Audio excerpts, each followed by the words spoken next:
So you already have some powerful tools to deal with data types when you want something a little bit more generic. I'm going to show you the most powerful tool you have at your disposal and the situation in which you want to use it. So here I have a generics activity, and what this thing does is it basically takes the data in here, which is a list of cat objects and dog objects, and currently what it's set up to do is it takes the cat objects and uses a class to put them on the screen. So here you can see it running. Of course, it's very cute. Well, let's take a look at actually how that list idea works. If we go into our adopt data, and you can see here we have a list of cats.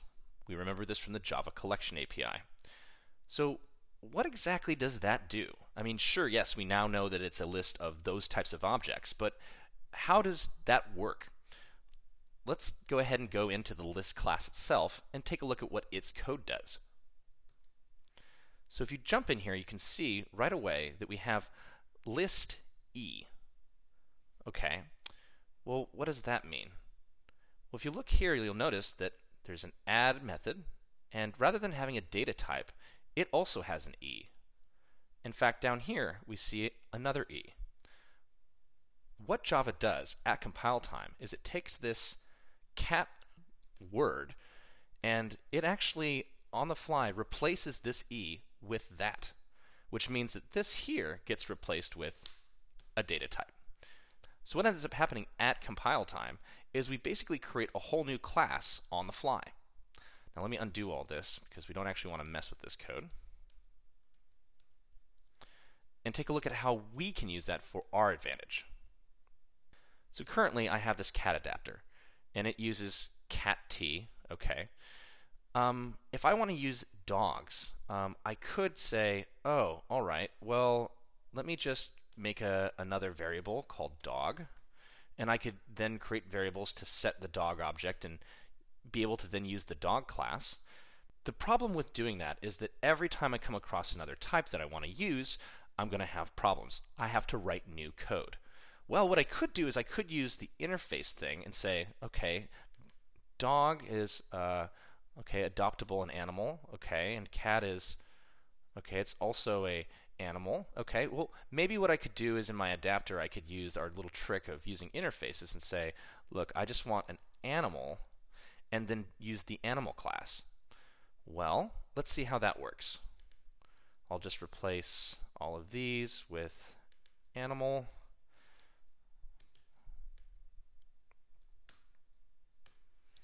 Okay, as you can see here, now I have a problem. Even though the animal interface is allowing me to specify that, yes, this particular object has signed up to provide all of the animal methods, and they're here, which are 4 different methods, it says nothing about the fact that it's signed up for this adoptable interface. I have 2 different interfaces. Well, okay, this is where generics can really help us. If instead of using interfaces to solve the problem, and I go back to using just cat, I can genericize my class the same way that Java collections do. This is how this works. I'm going to specify in here a letter to represent the type. I'm also going to change this from cat adapter to, let's say, adopt adapter, because I'm going to be making this more generic. And yes, go ahead and change everything that you see there. Great. Okay. So now, every place that I have a cat, I will replace the cat data type with that same symbol that I used up here. So instead of cat t, I'll just say private t. All right. So here's another place where I had cat. I'm going to replace that again with t.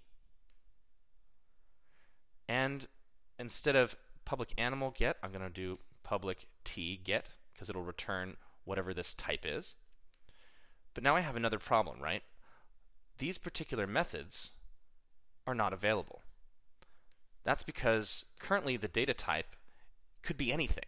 So the only methods that I have access to are the methods that go along with a general object.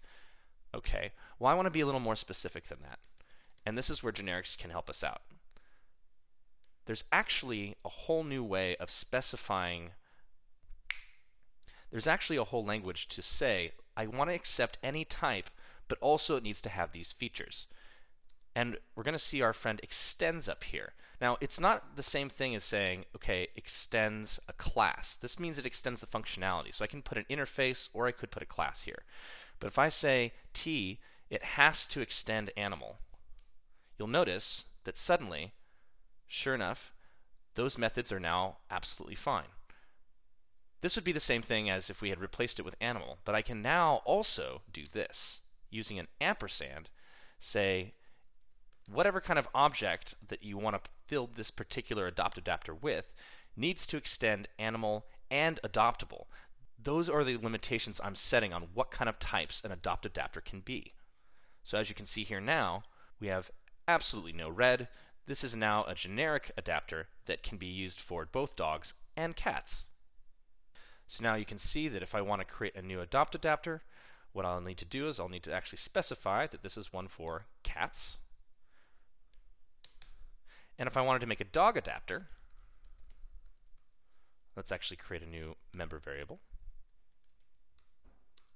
dog adapter.